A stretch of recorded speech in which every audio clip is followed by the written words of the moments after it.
बहुत बहुत प्रणाम अहाँ सबके।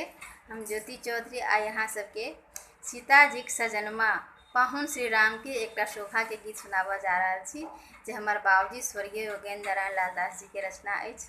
आ एकर धुन जे छै से बहुत लोकप्रिय एक फिल्मी धुन सावन का महीना पवन करे शोर ये सब प्रेरित अछि। आ ई गीत मैथिली में अछि, आशा अछि अहाँ सबके नीक लागत।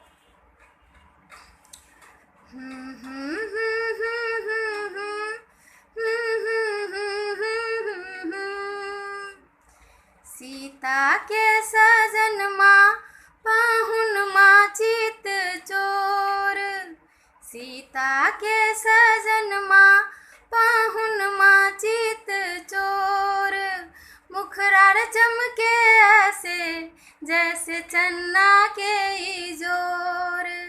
सीता के सजनमा पाहुनमा चित चोर, मुखरार चमके ऐसे जैसे चन्ना के इजोर, मुखरार चमके ऐसे जैसे चन्ना के इजोर।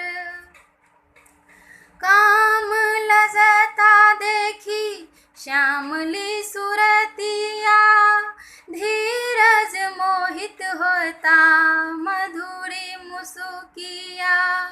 काम लजता देखी श्यामली सुरतिया, धीरज मोहित होता मधुरी मुसुकिया। लाले रंग उठवा में रसक हिलोर, मुखरार चमके ऐसे जैसे चन्ना के इजोर। सीता के सजनमा पाहुनमा चित चोर, मुखरार चमके ऐसे जैसे चन्ना के इजोर।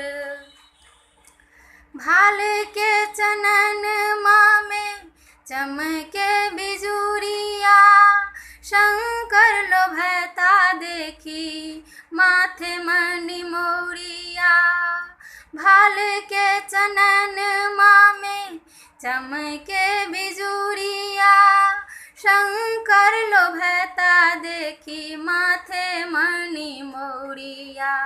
कजरारी नैना विधाता होता भोर, मुखरार चमके ऐसे जैसे चन्ना के इजोर। सीता के सजनमा पाहुनमा चित चोर, मुखरार चमके ऐसे जैसे चन्ना के इजोर। कान के झुलन माँ में काम सात रंगवा, बाल किरण हन गलवा के मलवा। कान के झुलन माँ में काम सात रंगवा, बाल किरण हन गलवा के मलवा। मोहक मुसुकिया जोरा बजिया मोर, मुखरार चमके ऐसे जैसे चन्ना के इजोर। सीता के सजनमा पाहुनमा चित चोर, मुखरार चमके ऐसे जैसे चन्ना के इजोर।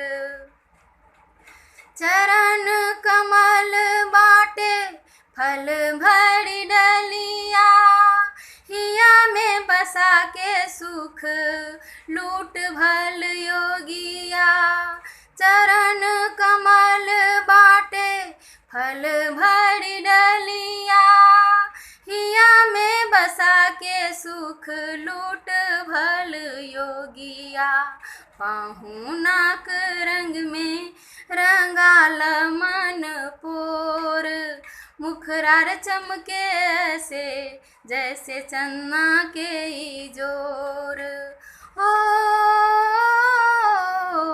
सीता के सजनमा पाहुनमा चित चोर, मुखरार चमके ऐसे जैसे चन्ना के इजोर।